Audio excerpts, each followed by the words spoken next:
સુરત કતાર ગામમાં આવેલા ફાર્મમાં સન2 હ્યુમન પરિવાર દ્વારા આનંદની લહેર અને મનની શક્તિને જાગૃત કરવા માટે શિબિર રાખવામાં આવી, જેમાં ઉદ્યોગપતિ સબજી ધોળકિયા, મેયર દક્ષિશ માવાણી, રાધે દીદી સહિત અનેક અગ્રણીઓએ મોટી સંખ્યામાં ભાગ લીધો. આજની આધુનિક ભાગદોડ ભરી જિંદગીમાં ન ખાવાનું ખાઈને લોકો પોતાના સ્વાસ્થ્યને જરા પણ ધ્યાન રાખતા નથી અને તેને કારણે અનેક બીમારીઓને નોતરતા હોય છે. ત્યારે સુરતના કતારના વિસ્તારમાં બ્રેઇનની શક્તિઓને જાગૃત કરનારી શિબિર યોજાઈ, જેમાં સકારાત્મક ઉર્જા, યોગ, ધ્યાન અને યોગ્ય પ્રાણાયામ. સુરત મેયર અને ઉદ્યોગપતિ સબજી ધોળકિયા સહિતના હજારો લોકો આ શિબિરમાં ઉત્સાહભેર જોડાયા હતા. આપ સૌને મારા પ્રણામ. મારું નામ શ્રી રાધા છે. હું સુરત શહેરથી છું. એમ મારો જન્મ ભાવનગરના ટાણા ગામમાં થયો. 5 વર્ષની એક સુંદર જર્ની રહી સન2 હ્યુમન ફાઉન્ડેશન સાથે, કે જે વિશ્વભરમાં 350થી પણ વધારે શિબિરોનું આયોજન કરી ચૂક્યું છે નિઃશુલ્કપણે, કે જ્યાં પ્રવચન નહીં પણ પ્રયોગોના માધ્યમથી લોકોનામાં જીવંત રૂપાંતરણ લાવવાનો એક ઉદ્દેશ્ય છે.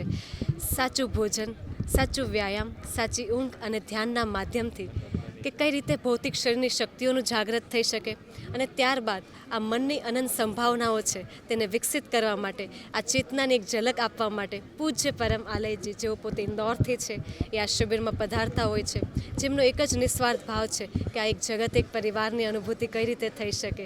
તેના માટે આપ સૌને નિવેદન છે કે જરૂરથી લાભ લેશો. અમે અલગ અલગ શહેરોમાં તો જતા જ હોઈએ છીએ કે જ્યાં 3 દિવસ ભૌતિક શરીરમાં અને 3 દિવસ મનની શક્તિઓને જાગૃત કરનારી 6 દિવસીય નવા દ્રષ્ટિકોણવાળી શિબિરનું આયોજન થતું હોય છે, જ્યાં સવારે 2 કલાક હોય છે. હમણાં સુરતમાં આપણે 18 મેથી 23 મેના રોજ શ્રી મોહનભાઈ મુંજાણીની વાડીમાં થયેલું, જ્યાં પર ડે 5000 લોકોએ આ શિબિરનો લાભ લીધો. સવારે 2 કલાક હોય છે ફક્ત, અને ત્યારબાદ 20 પ્રકારનો અદૃશ્ય નાસ્તો કે જે પૂરા શરીરમાં કેલ્શિયમ, વાઇટામિન્સ, મિનરલ્સ, ન્યુટ્રિશન્સથી પૂરી બોડીને ઉર્જાથી લબાલબ ભરે છે. પછી ક્યારેય કોઈ ઘરમાં મેડિસિન નહીં આવે, ક્યારેય કોઈ બાળક ઉર્જાને ઓછું નહીં ફીલ કરે. એ બાળકના ભીતર એટલી શક્તિઓનો જન્મ થશે કે પ્રેમ, આનંદ અને શાંતિની અનુભૂતિ કરાવશે. તે માટે આપ સૌને નિવેદન છે કે તમારા નજીકના શહેરમાં જરૂરથી આ શિબિરોનો લાભ લો. હું ગુજરાતની વાત કરું તો અત્યાર સુધીમાં સુરતમાં, અમદાવાદ, ભાવનગર અને હવે રાજકોટમાં ડિસેમ્બરમાં થઈ રહી છે. આના પછી અમે મુંબઈમાં જાન્યુઆરીમાં 14 જાન્યુઆરીથી 19 જાન્યુઆરી કાંદિવલી ઈસ્ટમાં જઈ રહ્યા છીએ શિબિર માટે. એ ત્યારબાદ કોલકાતા, ભીલવાડા, જાલના એવા અન્ય શહેરોમાં પણ શિબિરોનું આયોજન થઈ રહ્યું છે. તો આપ સૌ તમારા સગા સંબંધીઓને પણ જરૂરથી આ શિબિરનો લાભ મળી શકે, એમનું જીવન બહેતર થઈ શકે એના માટે પ્રયાસ કરશો. અને ત્યારબાદ જે સેકન્ડ સ્ટેપ છે આવાસીય શિબિર, જે સેજવાની જે છે ઇન્દોરની પાસે, કે જ્યાં મિત્રો પધારીને એક સુંદર સાધનામાં પ્રવેશ કરે છે. તો આપ સૌની અમે રાહ જોઈશું ઇન્દોરની નજીક સેજવાની પરમ આલય ધ ઇસોટેરિક ટેમ્પલમાં. આપ સૌને અમારા ધન્યવાદ. તાલુકો બાબરા, જિલ્લો અમરેલી. હાલ હું અમદાવાદ રહું છું. અમદાવાદની અંદર ગાર્ડનમાં યોગ કરતો હતો, ત્યાં શ્રી રાધાજી ડેમો લેવા આવ્યા, તો હું ડેમોમાં મારા ગાર્ડનમાં ડેમો લીધો. તો મને એવું કાંઈક લાગ્યું કે કાંઈક કર્યા જેવું છે. તો ત્યારે અમદાવાદની શિબિરમાં મેં 6 દિવસ શિબિર કરી, તો મારા શરીરમાં ઘણું રૂપાંતર આવ્યું. મને તકલીફ એ હતી કે મને ડાયાબિટીસ હતું, કોલેસ્ટ્રોલ, વિટામિન ડી અને ઘણા તકલીફ હતી, શરીરમાં અકળાય એવું ઘણી બધી તકલીફ હતી. તો મેં નિયમિત પ્રયોગ કર્યો. પ્રયોગની સાથે ખાલી પ્રયોગથી નહીં, સાથે ભોજન પણ સુધારવું પડશે. તો મોહન દાદાએ મને માર્ગદર્શન આપ્યું, શ્રી રાધાજી અને એમની સાથે. ત્યાર પછી મેં નક્કી કર્યું કે હવે જ્યાં સુધી જીવીએ ત્યાં સુધી ગુજરાતની અંદર કે ગુજરાતની બહાર જ્યાં પણ શિબિર છે, શક્ય તેટલી 6 દિવસની શિબિર પ્લસ વધારે સમય મળે તો ત્યાં આગળ ડેમો લેવા, એવું બધું કરું. બસ, પ્રણામ.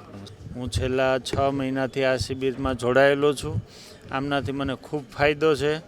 આજે શિબિરની આખી જે સિસ્ટમ છે, જે મેઇન હેતુ આ શિબિરનો છે હેલ્થ, વેલ્થ અને હેપીનેસ. શિબિરમાં જોડાઈએ, આપણી હેલ્થ સારી બને. હેલ્થ સારી થાય તો આપણે સારું દોડી શકીએ, સારું કામ કરી શકીએ, અને સારું દોડી શકીએ તો આપણે જે કંઈ ધંધા, બિઝનેસ, કામ કરી શકીએ એમાં આવક સારી થાય. આવક સારી થાય તો પરિવારની સુખાકારી વધે. મતલબ હેલ્થ, વેલ્થ અને હેપીનેસ એમાં ખૂબ જ ફાયદો છે. આ શિબિરમાં જોડાયા પછી હું દરરોજ સવારમાં 3:30 વાગે જાગું છું, નાહી ધોઈ પૂજા કરીને શિબિરમાં આવું છું. 7 વાગે પાછો ઘરે પરત જતો રહું છું. અને શિબિરનો અનેક ગણા ફાયદા છે. શારીરિક રીતે મને બહુ ફાયદો છે. ખૂબ જ આખો દિવસ હેલ્ધી અને સ્ફૂર્તિભર્યું જીવન જીવી શકું છું. એટલે આ શિબિરમાં જે ખોરાકની સિસ્ટમ બતાવેલી છે, આલ્કલાઇન નાસ્તો, એનાથી ખૂબ સારો ફાયદો છે. બપોરે દાળ ભાત શાક રોટલી બધું પેટ ભરીને ખાવાનું છે અને સાંજે નહીં ખાવું એવો મુખ્ય એમનો હેતુ છે. પણ કદાચ કોઈ માણસને બહુ પરિશ્રમ કરે, દિવસે ને ભૂખ લાગે, તો સાંજના સમયે સાંજના ભોજનમાં દૂધીનું શાક અને રોટલી ખાય તો વધુ સારું એવો મુખ્ય હેતુ છે.